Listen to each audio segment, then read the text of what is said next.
Y proclamamos la palabra del Señor en Efesios capítulo 4, versículo 14.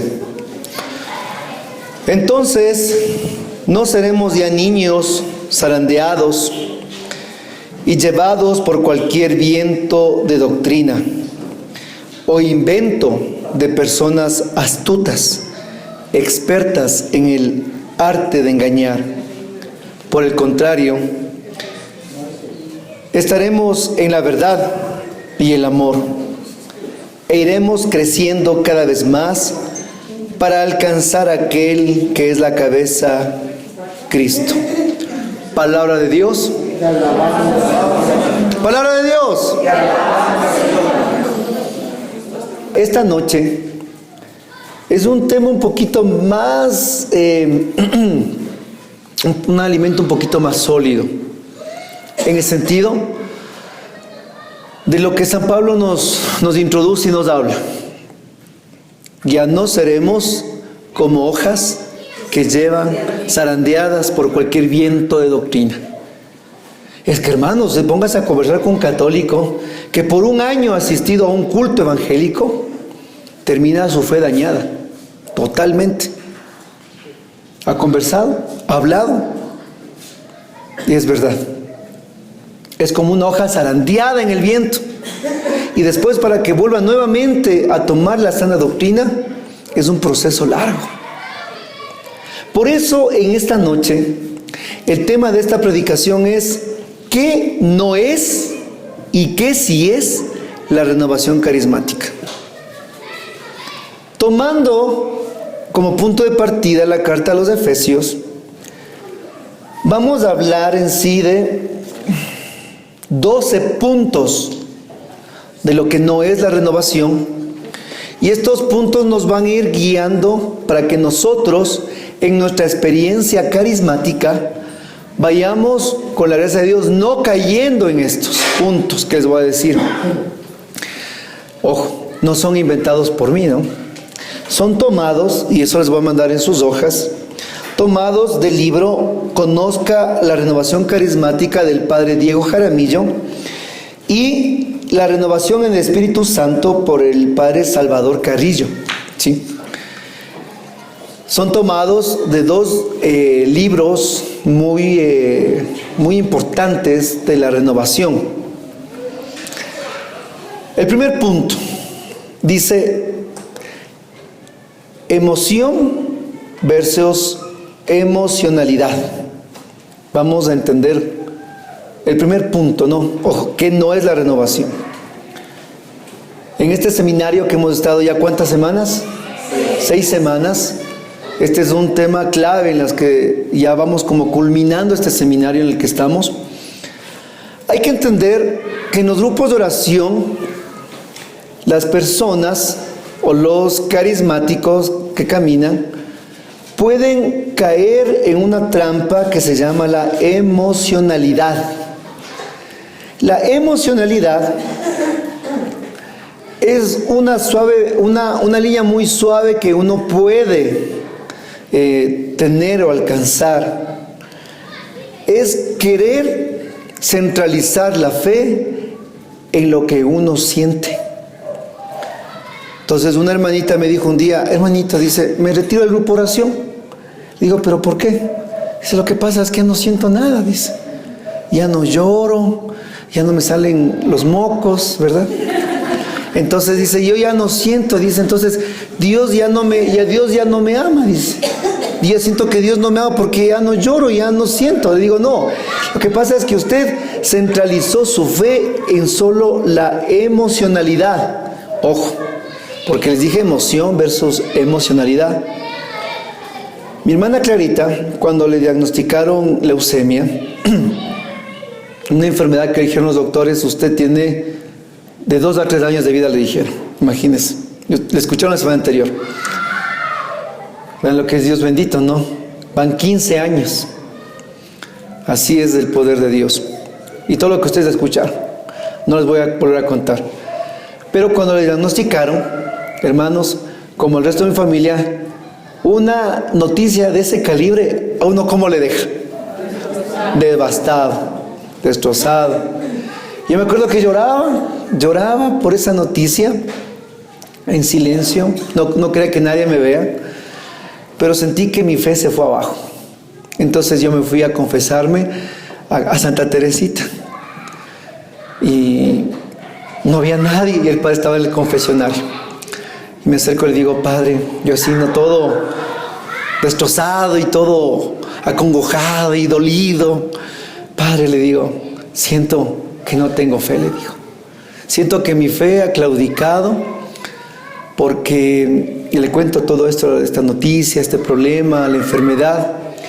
Y yo que estaba así, ¿no?, esperando que el Padre me consuele, el Padre me dé ánimo. Yo que estoy así, termino de hablar, el Padre me dice: tú nunca has tenido fe, me dice. La cosa es que me dejó sordo. Me gritó durísimo, pero durísimo. Porque la fe no se basa solo en una emoción pasajera, me dice el Padre, pero con una autoridad que me dijo. Tienes que entender que en los momentos de dificultades, cuando Dios está trabajando en tu fe, me dice el Padre. Y son estos momentos en los que tu fe es purificada como el fuego. Y tienes que entender que tu espiritualidad no se basa solo en una emoción pasajera. Porque pasará la emoción y Dios quedará en tu vida siendo el Señor. Hermanos, no tiene idea usted lo que ese momento a mí fue como un balde de agua que me despertó de la agonía que yo estaba. Y entendí ese momento de que mi fe se basaba también a la emocionalidad.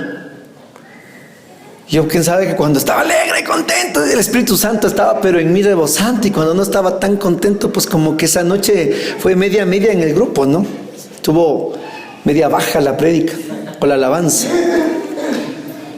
Y cuando de esa manera el Padre en la confesión me dijo: hermanos, realmente empecé a pedirle a Dios: enséñame que mi fe tiene que ser más allá de una emotividad pasajera. Y comencé a recordar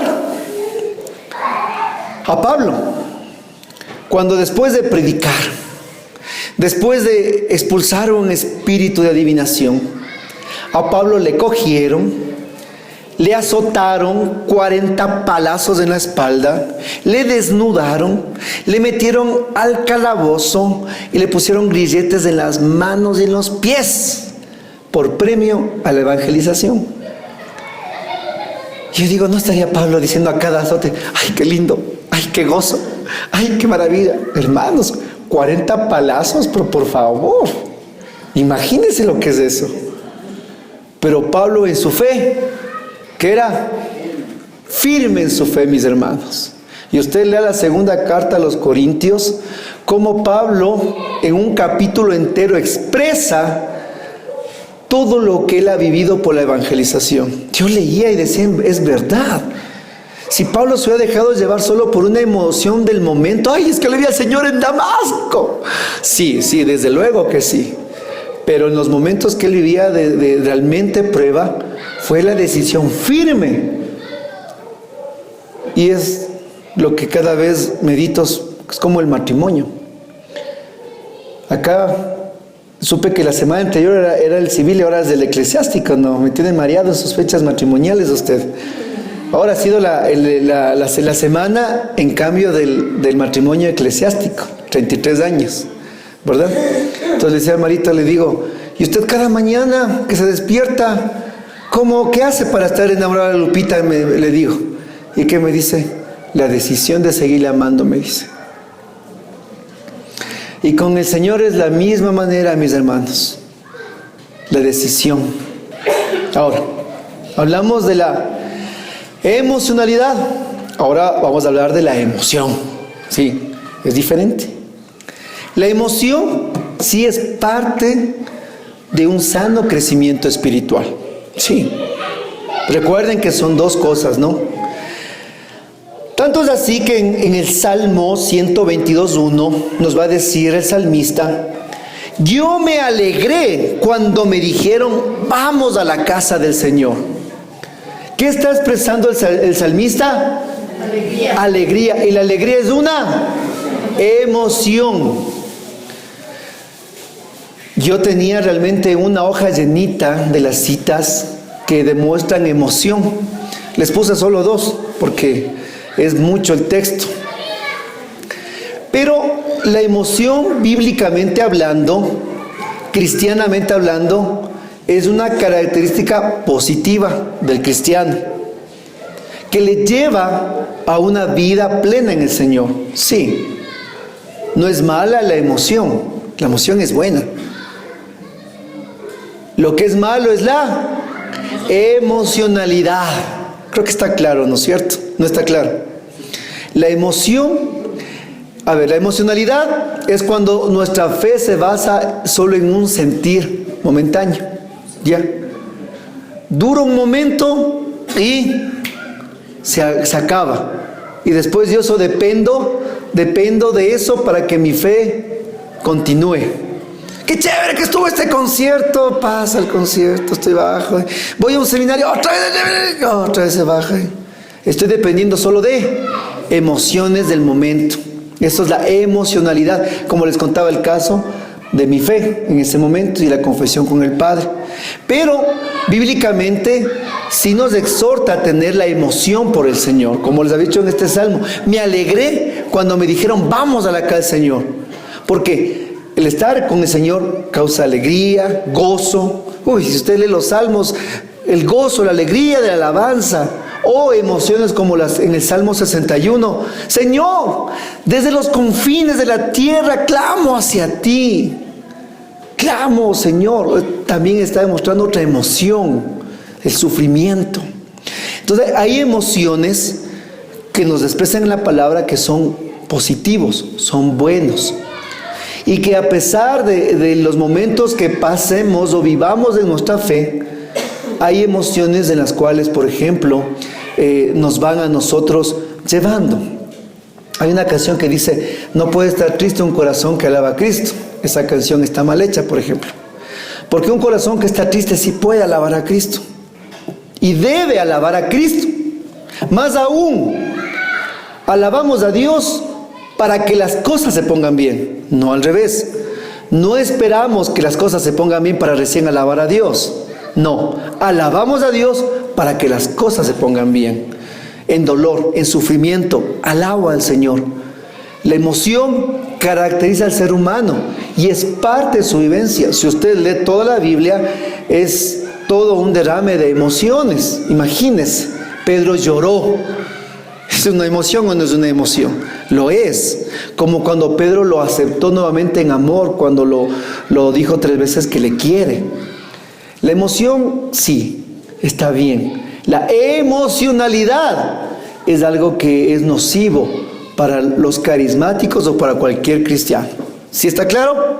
Amén. Otra característica nociva que se pueden dar en los grupos de oración en el caminar cristiano es el anti-intelectualismo y la espontaneidad mal llevada. ¿Qué es el anti-intelectualismo? Ejemplo, yo me acuerdo, yo tenía 20 años. Iba a dar mi primera predicación en un seminario de vida en el Espíritu. Entonces a un hermano que ya llevaba bastante kilometraje en el ministerio de música, le dije, oye, le digo, ¿y cómo preparo el tema? Le digo, me tocaba hablar justo dones y carismas. Me dice, verás, yo me pongo así, ¿no? La expectativa. Y me dice, verás, dice, coges la Biblia, el texto, te paras y lo que salga, dice. Sale. Ese rato Dios te unge, me dice, y sale. Le digo, ¿en serio? ¿Así será? Pues le digo. Esa es una grave enfermedad, el anti-intelectualismo, En pocas palabras, preferible es que Dios bendiga algo bien ordenado y planificado a que bendiga algo totalmente improvisado. Dice la palabra que Dios es un Dios de orden. Pero en la renovación manejamos una palabra clave que les dije: mínima estructura y máxima apertura. La estructura es súper necesaria, como un río que sale de la montaña, un agua que sale de la montaña. Si no hubiera el caudal, ¿qué pasa con el río? Se desborda y en vez de hacer un bien, hace un daño. ¿Ha visto las inundaciones? Dañan cultivos, carreteras, casas, y es nocivo, da enfermedades y todo. Pero un río que va bien encauzado es motivo ¿de qué? Por donde pasa el río hay vida. De igual manera, nosotros no solo tenemos que suponernos que basta la piedad o una instrucción básica en la fe. No, nuestra fe también tiene que sustentarse en la preparación, en la oración y sobre todo dejar que el Espíritu nos inspire. Pero mis hermanos, no podemos caer en la trampa de que ese rato Dios me debe dar palabras, como dice en la Biblia, pues es que dar palabras ante los reyes, ahí me debe parar en la asamblea lo que salga. No es así, no es así. Y es uno de los graves peligros que a veces se corre en la renovación carismática, y especialmente con los servidores. Se nota cuando una enseñanza es preparada y cuando una simplemente está cogido al azar. Sí. También se nota cuando la predicación huele solo al libro. Todito huele al libro. ¿Por qué? Porque todo está solo leído. Tiene que siempre, mis hermanos, haber tanto la preparación, como decía el mismo San Jerónimo, 100% de Dios y 100% del hombre, decía él. Ahora, sobre la espontaneidad. Los grupos de oración se caracterizan por ser muy espontáneos en su forma de orar, de alabar, de cantar, de ministrar. Pero uno de los peligros de la espontaneidad es que exageren en su forma o en su no estructura, sino en su carisma. Hay personas que le exageran al don. Por ejemplo, un hermano estaba en la alabanza, en la oración, y empezó a vibrar así y todo, y él comenzó y se cayó y comenzó en el piso a darse vueltas. Entonces al final dice: hermano, ¿qué pasó? ¿Usted que sufre de epilepsia? No, es que el Espíritu Santo me tomó, dice, y cuando me toma, dice, hermanos, yo no me controlo. Mentira. No es verdad. San Pablo en la carta a los Corintios, en el capítulo 14, nos va a hablar siempre de que la persona tiene sobre el don y el carisma control. Jamás la persona que tiene el carisma o el don pierde el control. No es cierto. Dios no es que nos coge y nos manipula al antojo y nosotros nos perdemos en un arrebato de, no sé, de éxtasis. No es verdad. Ya será realmente santos que entren en un éxtasis total, hermanos, pero honestamente jamás dice San Pablo que el don o el carisma están fuera del control de aquel que está en ese momento con el carisma en ejercicio. ¿Ya? Tercer peligro en los grupos de oración es, y esta sí le leo, se llama el gnosticismo. ¿Y qué es eso? Yo estaba realmente embelesado cuando preparaba la enseñanza. Dice: sentirse conocedores de las verdades divinas y no permitir que nadie le instruya. Sentirse que tiene el monopolio del Espíritu Santo, que conoce a Dios, y ver a las demás personas debajo del hombro. O sea, se siente tan conocedor de la verdad divina que ya nadie le puede contradecir.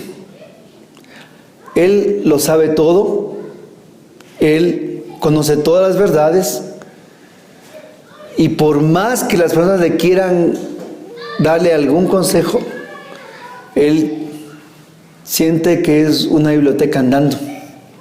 Lamentablemente hay gente así, no todas. Tal vez son pocos esos bichos raros, ¿no es cierto? Pero los hay.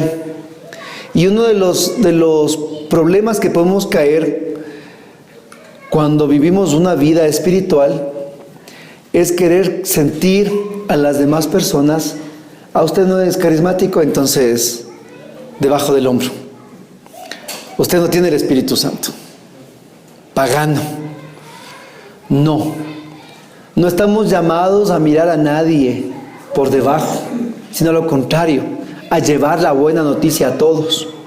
No sentirnos superiores a nadie, sino servidores de todos. Y más aún, llamados, como dice el Señor, no a ser servidos, sino a servir. Y esto es tal vez es algo que en el proceso de crecimiento espiritual se nos pega. Sí nos pega. No, realmente es solo la renovación es la chévere, la llena de carismas, y los demás pues no tienen el Espíritu Santo. También es una gran equivocación. El Papa Francisco decía que tenemos que aprender a tener la gracia de ver toda la riqueza de la iglesia, la diversidad en la unidad, porque eso es la iglesia católica. Católico significa universal. Entonces es toda la diversidad en la unidad de los carismas.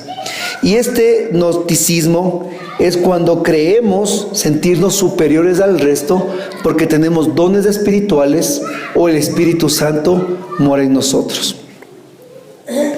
El cuarto, el iluminismo. Y este es un problema que caen a veces algunas comunidades, el iluminismo. ¿Cuál es? La falsa pretensión de ser exclusivamente guiado de lo alto. El Señor me dijo esto, la Virgen María me dio este mensaje, el ángel tal me habló de esta manera, yo tengo comunicación con el Señor y yo doy mensajes de los apóstoles, de los santos, y soy el teléfono de Dios. Cuidado, porque los grupos de oración en su identidad no andan regando a personas que se creen iluminadas, ¿ya? No. Por eso hay que cuidar bastante y mucho lo que es la sana doctrina. Yo me acuerdo que había un grupito de oración de jóvenes, que ellos eran así, me acuerdo, en ese entonces, ya yo tengo un poquito más, unos 24 años, y en este grupo se daban siempre los mensajes directos de Dios. Dios daba mensajes en ese grupo. Y hablaba Dios, y a veces hablaba la Santísima Virgen, y así. Y vivían solo en los mensajes, me acuerdo. Su fe se centralizó en el mensaje. Una cosa es la palabra de profecía, que es un carisma. Otra cosa es decir, Dios está hablando y está diciendo que ¿se acuerdan el cacho de los 3 locos que les conté? ¿No se acuerdan? Ya más o menos es como este chiste, este cacho. Habían 3 locos. Un loco sale y les dice: Dios me habló y dijo que este año va a haber sequía en todo el mundo. Sale el segundo loco y dice: ¿qué le dice usted?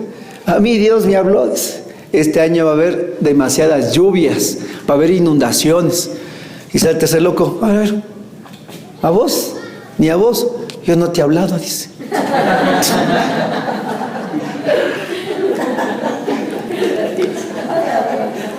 Es verdad que el Señor sí da manifestaciones, y sí es verdad que el Señor habla en nuestro corazón.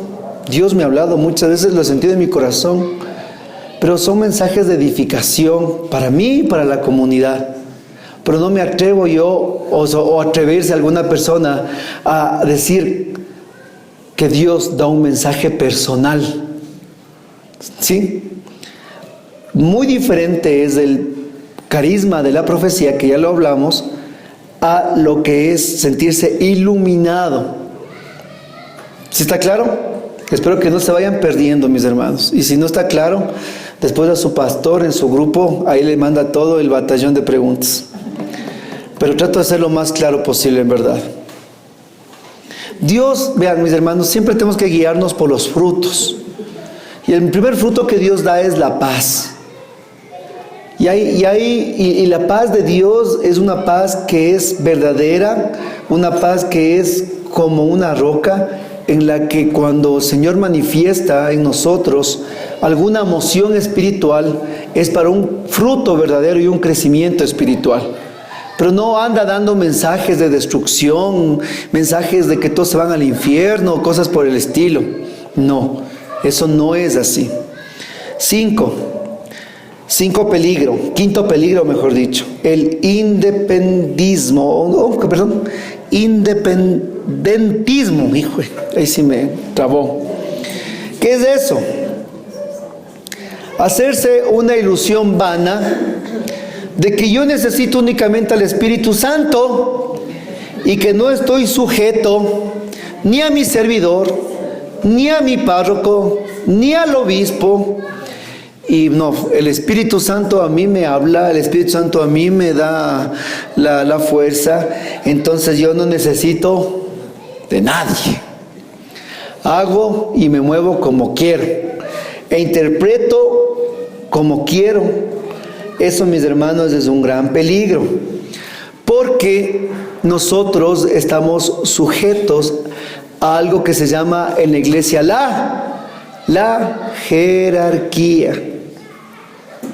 Aquí no nos andamos inventando el agua tibia, ¿ya? Por ejemplo, dentro de la renovación hay una estructura. Ya lo había comentado alguna vez en las enseñanzas de aquí, le dijo, creo que la segunda, le dijo a Andreita, la renovación carismática tiene una estructura. En esa estructura, por ejemplo, es, a ver, ¿cómo les explico? Este grupo de oración tiene un servidor. Yo soy su servidor, pero no soy servidor porque me levanté un día y les dije, hermanos, yo soy como Moisés, acabo de bajar del Sinaí, ¿no? Esta es la palabra. Muéstrate la barba, ¿no es cierto?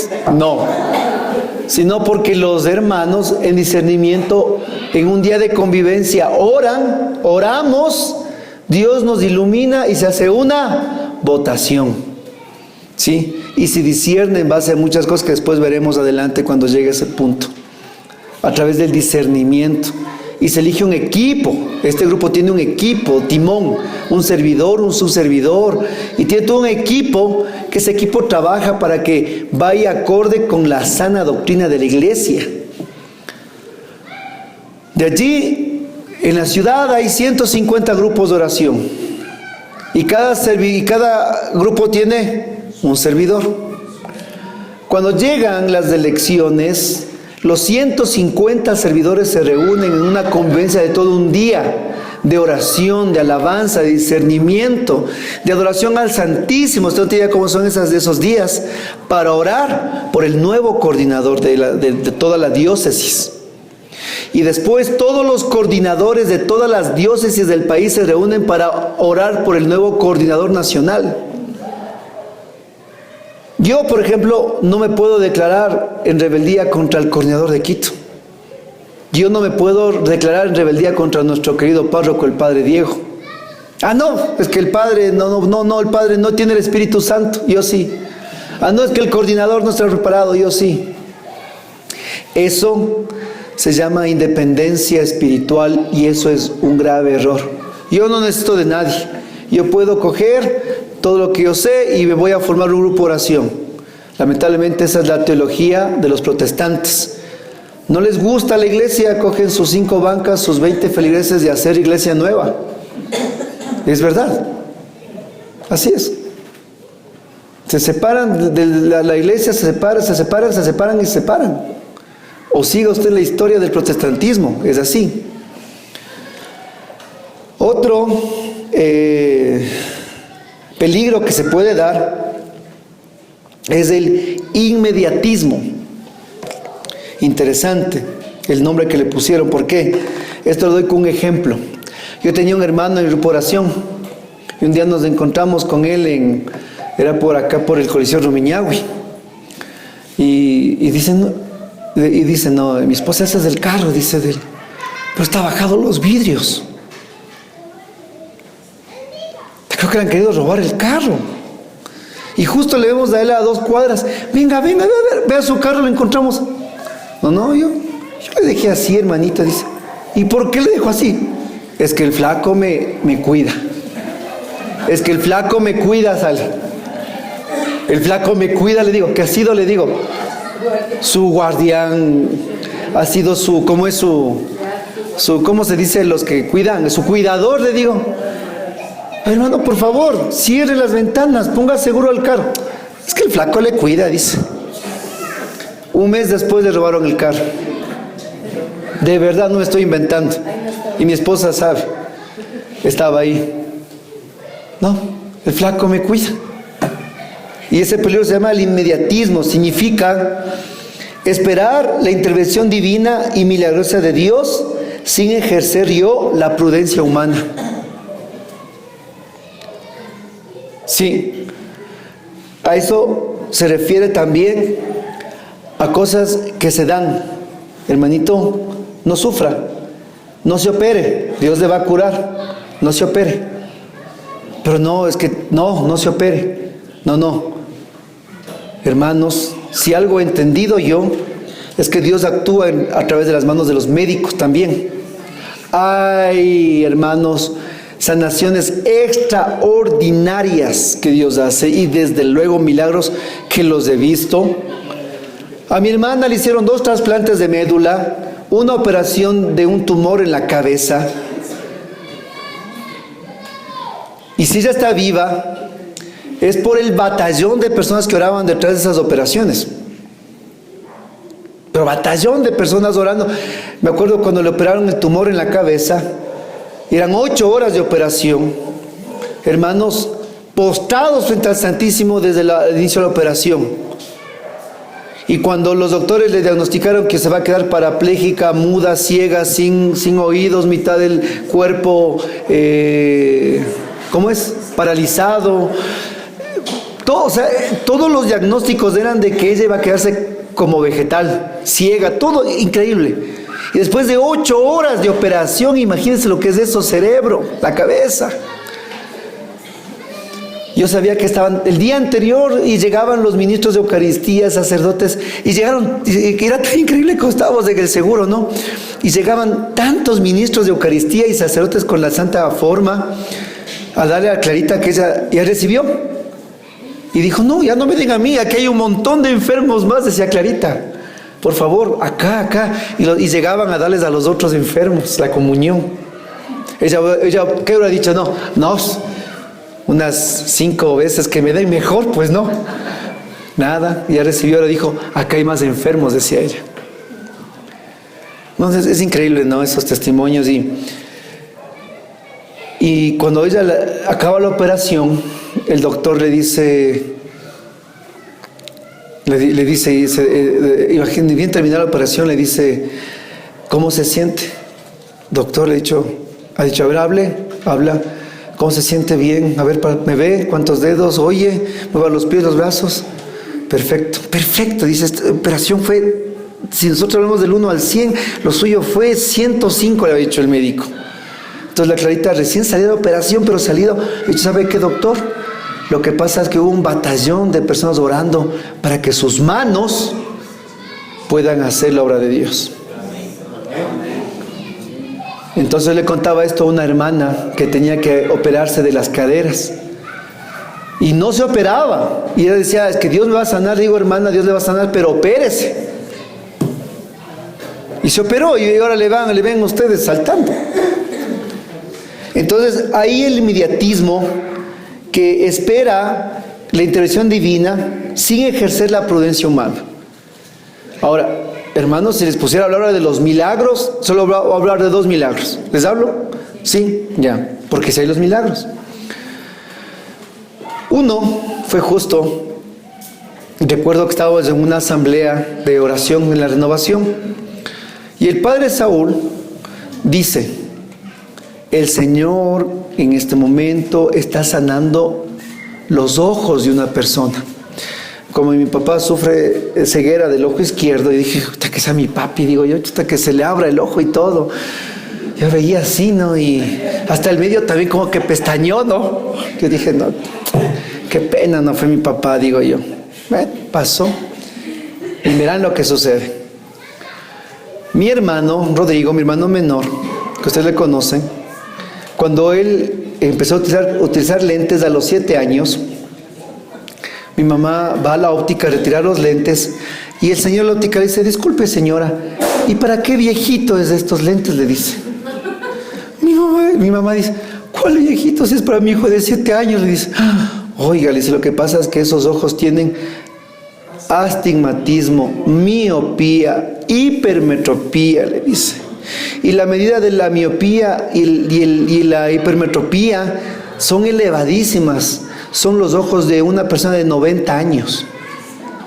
Entonces mi hermano, me acuerdo que tenía unas lupas, en ese entonces eran increíbles, el pobre no podía ver sin lentes. Y en ese día de la asamblea, yo el que menos pensé fue mi hermano, sinceramente. Después mi hermano le dice a mi mamá, dice, vamos a la óptica porque los lentes que estoy me molestan, dice, ya no aguanto, no puedo ver, le dice, creo que me tienen que aumentar porque él cada año le iban aumentando más la medida.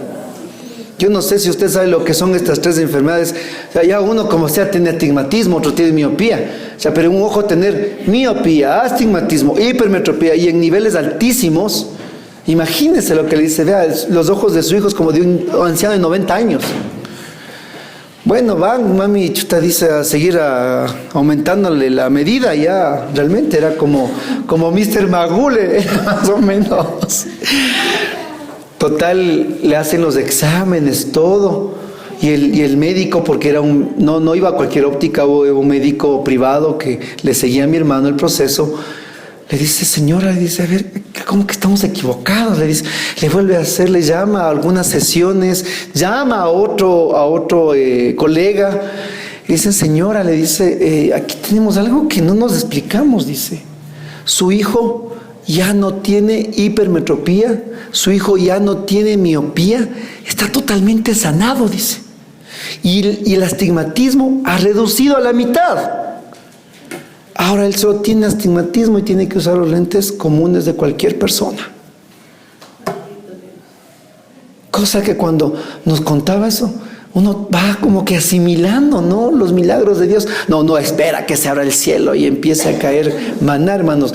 Dios da milagros que uno dice, wow, ¿verdad? Es Dios obrando en los ojos de la fe. ¿Cómo estoy en el tiempo ya? ¿Cuántos más tengo? Sí, se alcanzó. Entonces, son milagros, Dios hace la obra, lo hace, es que lo hace, mis hermanos, que lo hace, pero cuidado caer en las trampas que les digo, ¿no? Ojo. El otro fue, justo con mi hermana, al año que le diagnosticaron la leucemia, tenía una señora que le vendía Tupperware. Y un día conversando la señora con mi mamá y mi hermana, le dice, vea, dice, hermanitas, les dice, mi esposo subiendo a la casa, le cogen 5 a asaltarle. Y viendo que mi esposo no tiene dinero, le pegan, le patean, le puñetean, hasta dejarle ahí agonizando. O sea, no tenía plata, por lo menos róbale en el pantalón, no. Pero le pegan de tal manera que le dejan medio muerto. Total, después de recuperarse, se le hacen unos coágulos en el cerebro. Estos coágulos le estaban haciendo delirios, que quería suicidarse. Ya varias veces le encontraron en la punta de la terraza a punto de botarse. Y estaban viviendo realmente un calvario con el esposo. Tenía que hacerse una operación en la cual no había esperanzas realmente de que viviera. Eran unos coágulos que eran casi inoperables.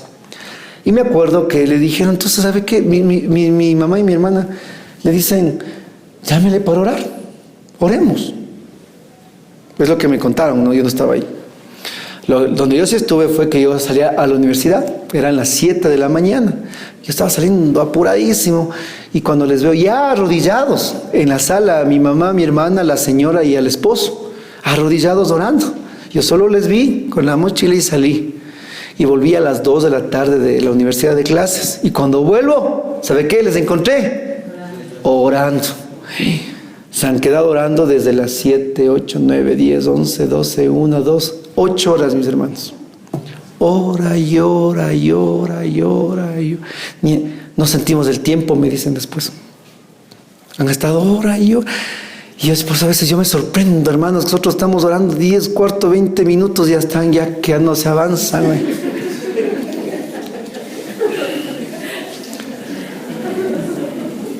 Es que era así. Total, pasó, se fueron, le impusieron manos al hermano, todo. Se fue, esperando en la voluntad del Señor, pues en verdad. Cuando vuelven a los 12, a semana y media, con las placas de la tomografía, ¿no? Desaparecidos, mis hermanos, los coágulos. Era impresionante. Oigan, hermanos, y mi papá, nosotros, hermanos, así, el milagro palpable del Señor. Sí, es que el Señor lo hace. Pero hay situaciones en nuestras vidas que nosotros tenemos que tener prudencia y dejar también el curso de la acción médica. Vean, mi misma hermana, que tanto sufrió, ella sufrió el primer trasplante y ella dijo, Dios me sanó. No sé si les conversó eso. Ella dijo, Dios me sanó. Total, mandan los exámenes de los Estados Unidos, le dicen, el trasplante no tuvo resultado. La leucemia se disparó y usted necesita un segundo trasplante. Si en el primero casi se nos muere, pues. 10 entraron en la misma de ella y salieron vivos 2. Imagínense, ¿quién quiere meterse a otro trasplante de esos, pues? Se quedó traumada, pues, es lógico, en su humanidad. Entonces ella optó a todas las medicinas habidas y por haber, desde los imanes. Nos ha escuchado tantas cosas. Y que Dios me sanó y que empezaron los tratamientos no convencional, sino los alternativos. Yo estoy venido trabado ahora. Medio tartoso he venido. Eso. Y empezaron los niveles de su enfermedad, en vez de retroceder, a dispararse peor. Y su salud cada vez más quebrantada. Tanto es así que el ojo izquierdo se le salió de la órbita. Y ella perdió el oído. Ella se quedó, por un momento, ella se quedó sorda. Perdió totalmente los oídos. Se quedó sorda. Solo escribía. Y yo me acuerdo que entraba y ella ya no podía, no podía hablar, ya no hablaba bien porque ya no se escuchaba ni ella misma. Entonces la voz era una sinfónica sin director. Yo entraba 1 minuto y salía afuera a llorar. Era una cosa impactante, usted no tiene idea. Yo le veía que ella ya se moría. Y por necia, porque dijo, Dios me sanó. Dios me sanó, y ya no necesito más operaciones. Y me acuerdo que cuando el grupo de los siervos, acá que fue predicada la semana anterior, del grupo que empezó mi familia, cumplíamos 12 años. Y me acuerdo que el padre Panchito, y usted estaba también ahí, pues. ¿Se acuerda que Clarita ya llegó prácticamente ya? Es que los hermanos que han pasado el proceso con nosotros no nos dejan mentir, es verdad todo lo que les decimos, no les estamos cuenteando. Como una vez una hermanita, es que hermano Rubén nos pegó unos cuentos, me dice. Ay. Entonces llega caminando ya cogida en brazos, ya no podía caminar. Y al final, en la Eucaristía, fue una cosa impresionante. El padre Panchito le pone lo que es lo más sagrado, la estola. La estola le pone en la cabeza y todo el grupo oración, los 50 que estábamos ahí, toditos le impusimos manos. Y mientras yo le impongo manos, ahí sí, Señor, le digo, Señor, no te hagas el sordo, le digo. Yo lloraba, le decía, Señor, roca mía, le decía, no te hagas el sordo, porque yo le veía que ya se nos moría. Era una cosa impresionante. Delgado. La persona que se vino a predicar la semana anterior, mis hermanos, es un testimonio viviente de lo que Dios ha hecho. Pasó esa semana y tras la llamada de los médicos de Estados Unidos, y le llaman a mi mamá, le dicen, le queremos decir que esta es la última llamada, porque le insistían que se haga el trasplante, el segundo trasplante. Le queremos decir que esta es la última llamada que le hacemos y que si esta llamada no hay una respuesta positiva, sale de nuestras manos. Para ese momento, el doctor Bill Bauer, del presidente de la Cruz Roja, quien le seguía a mi hermana, le tuvieron que hacer en el Metropolitano una especie de diálisis de urgencia para sacarle toda la cantidad de glóbulos blancos que produce la leucemia, porque eso es la leucemia. Produce glóbulos blancos en una forma desordenada. Y el doctor dice, en mis tantos años de médico, es la primera persona que veo viva con este cuadro. Entonces, ahí fue que contra la voluntad de ella, se le hizo ese tratamiento y se preparó maleta a los Estados Unidos. Si te mueres en el proceso. ¿Y saben qué, mis hermanos? Le hicieron el segundo trasplante de médula. Y en ese trasplante quedó remitida la enfermedad. Quedó remitida la enfermedad. Para gloria de Dios. Pero quedó ella con un oído, ella es discapacitada. Hermanos, la voz que mi hermana tenía al cantar, ella me contó Pablo que había cantado y Pablo me dice, qué hermosa voz. Yo le dije a Pablo, si tú lo hubieras escuchado a mi hermana en el mejor momento de su salud, tenía una voz que cuántas personas llegaron a la gracia de Dios a través de su carisma y conversión. Tú le ves disminuida porque ella oye el 3% al oído izquierdo y el oído derecho oye menos del 50%. Y ella tiene una discapacidad y se quedó con esa discapacidad. Y después, cuando todos cantábamos Victoria, el esposo le dejó botando por la enfermedad. Y el mismo momento que le deja botando, le diagnosticaron un tumor en la cabeza. O sea, la cosa fue increíble. Pero a eso, mis hermanos, ella dijo, me opero. Ya no hubo dudas. Increíble. Y es como la mano de Dios, uno va viendo cómo la mano de Dios va obrando. Va obrando de una forma increíble y una forma maravillosa. Pero un problema es el inmediatismo. Que este es algo que las personas que han caminado, por ejemplo en el caso de mi hermano y muchos más, van cayendo, a veces caen en ese inmediatismo. Ah, no, como dice este hermano, es que el flaco me cuida el carro, dice. Puta, el flaco. ¿Cuál le dijo? Ah, sí, y bueno, ya les he de demostrar después. Entonces, son peligros, mis hermanos, son cosas que se pueden ir dando, así como milagros. Y si me pusiera a hablar, a testimoniar los milagros en mi propia vida o en la vida de los hermanos en el caminar, es una cosa increíble, pero también lo que es caer en el inmediatismo, ¿ya? ¿Sí? ¿Amén? Amén.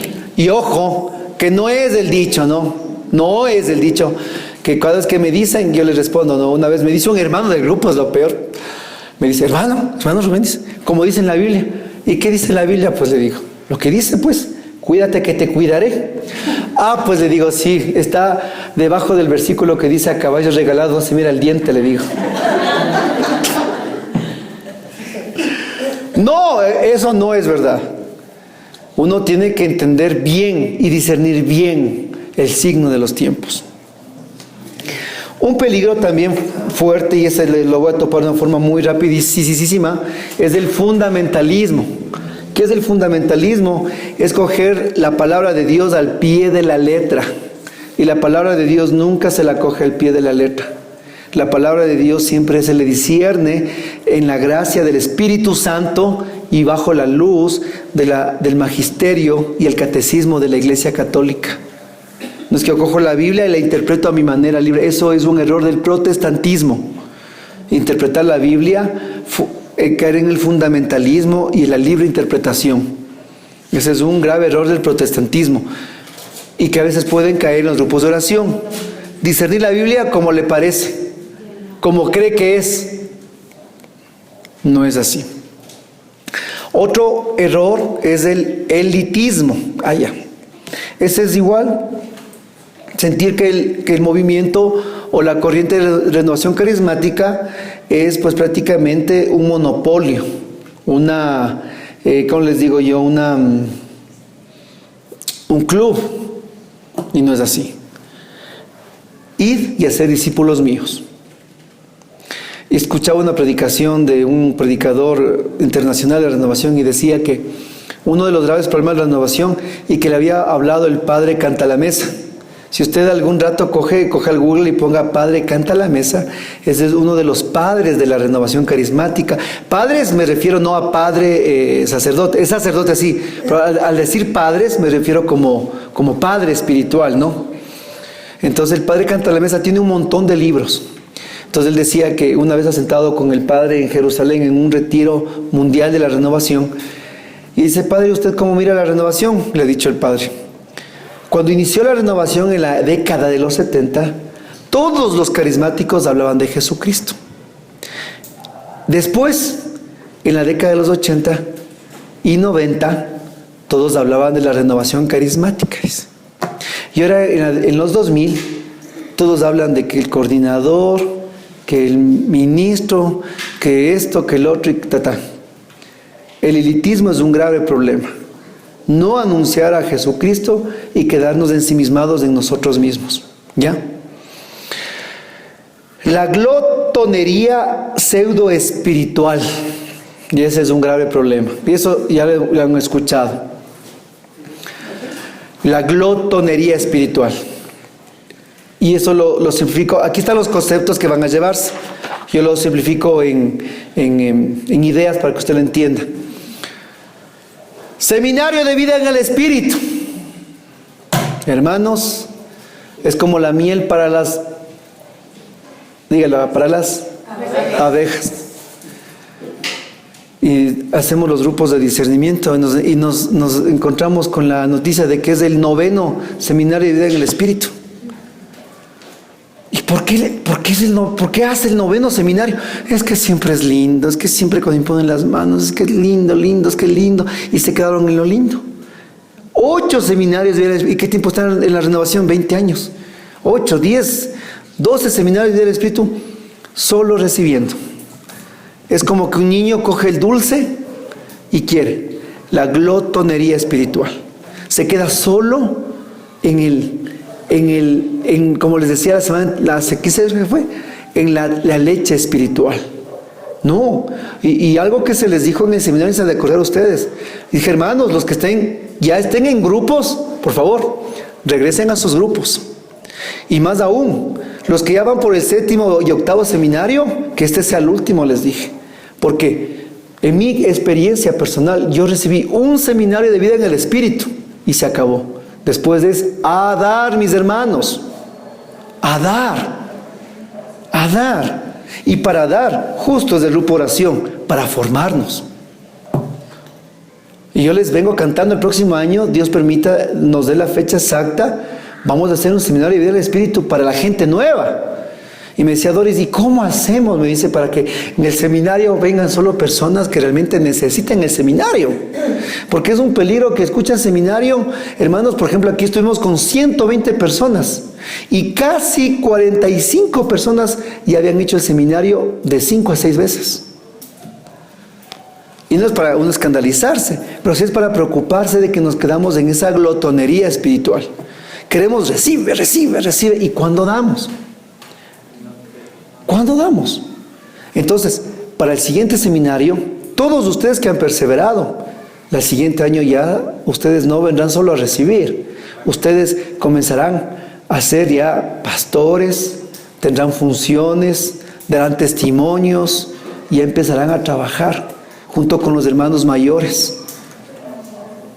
Ya ustedes tendrán que pastorear a los nuevos. Imagínense.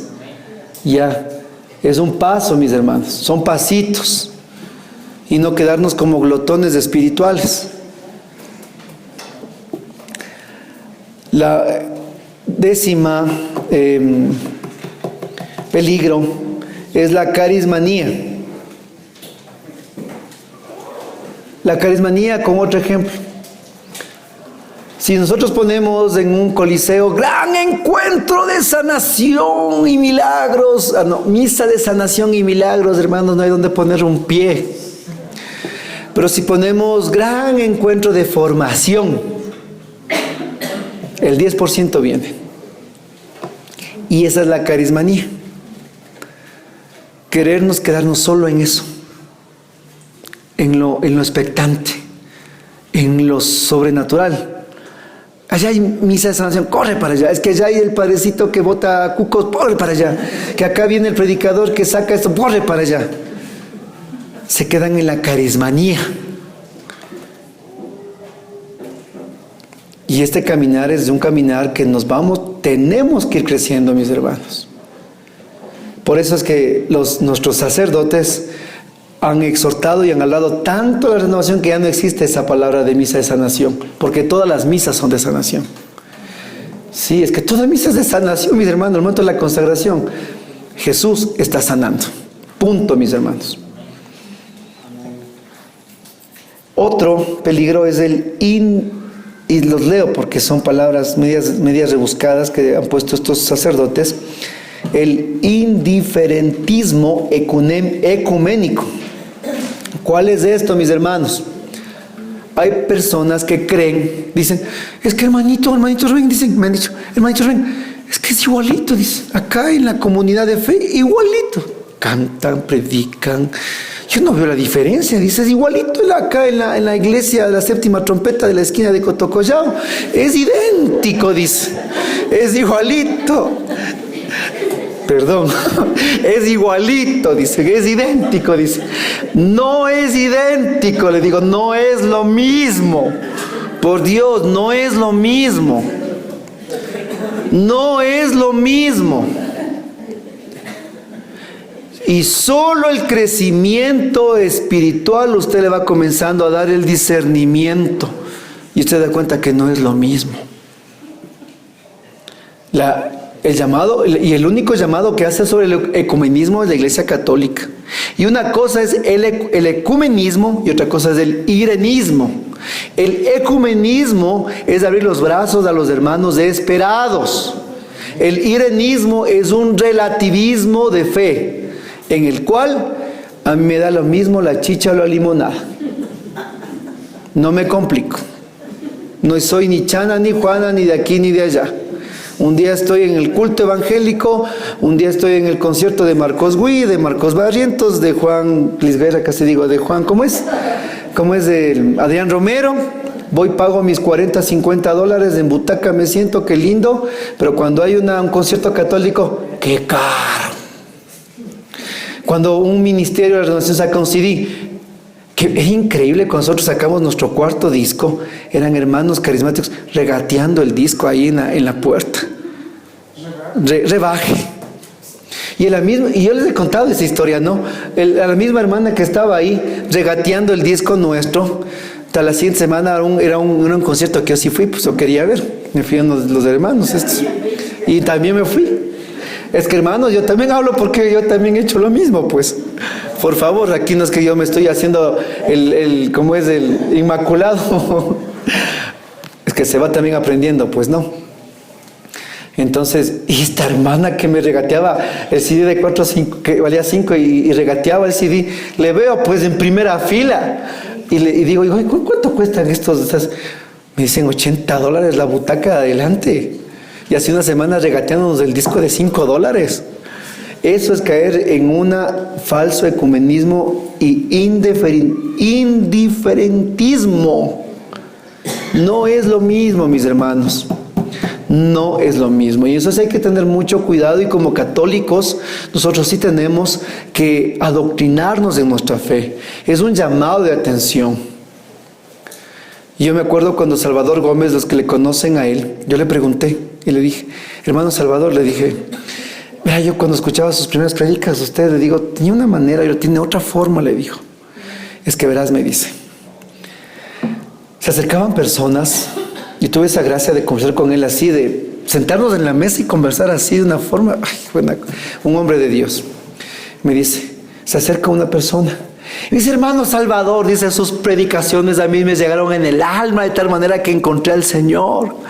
Y le he dicho, oye, qué bendición. Y dime, ¿dónde queda tu parroquia? ¿Parroquia? Yo soy cristiano, le ha dicho. Entonces él dice, ahora mi ministerio, y si usted escucha las predicaciones actuales de Salvador Gómez, él siempre habla del catecismo, de los documentos de Aparecida, las epístolas de los santos padres, porque él direcciona correctamente la doctrina. Es que es verdad. Entonces, la última es la alineación. En cada uno nos podemos quedar realmente bastante, pero hay que avanzar y se nos fue el tiempo para los grupos y ahora, es cuando mis hermanos servidores me alan las orejas. Perdón, pasarme el tiempo. Alineación. La alineación es medio parecida a las otras, le voy a leer. Es engolosinarse de tal manera de las cosas del Espíritu que descuide urgentemente su participación y compromiso cristiano en el cual vivimos. ¿Qué se refiere? A ver, la cruz tiene sentido vertical y sentido horizontal. Es perfecto. Sentido horizontal es mi relación yo con mi prójimo. Y la vertical es mi relación yo con Dios. Y siempre al cristiano tiene que tener esta doble dimensión. Mi relación con Dios y mi relación con el prójimo. Comenzando desde nuestros grupos de oración, nuestras comunidades, a los más necesitados. ¿Ya? No podemos nosotros solo quedarnos aquí, felices en las cuatro paredes, y como dice el apóstol Santiago en su carta, en el capítulo 2, habla sobre la fe con obras. Dice Santiago, yo no puedo decirte al hermano, en necesidad, anda, Dios te bendiga, y yo quedarme con los brazos cruzados. Eso es una fe muerta, dice, una fe estéril. Nosotros tenemos siempre que velar por los más necesitados, por el bien de aquellos que necesitan el alimento de la palabra y el alimento material. Nunca podemos descuidar las obras de piedad y de misericordia, y especialmente dirigir los ministerios hacia también el apostolado, a los enfermos, a los necesitados y a los prácticamente que están viviendo en condiciones de pobreza. El cristiano está llamado a una obra social dentro de la iglesia, y no solo quedarse a veces cruzado de brazos en las cuatro paredes. Entonces, la alineación es esto: descuidar también socialmente al necesitado. ¿Ya? Entonces, las dos cosas van de la mano. Ahora, algunos se quedan solo en lo espiritual y otros se quedan solo en la acción pastoral. Y quedarse en las dos polos es nocivo. Sino hay que entender que hay un medio donde la acción pastoral tiene un sentido cuando nosotros vivimos una riqueza espiritual. ¿Ya? Muy bien. En la última página, la parte de abajo, dice que si es la renovación carismática. Eso le mando a ustedes a su casa a leer. Ahora, finalizo con dos cosas.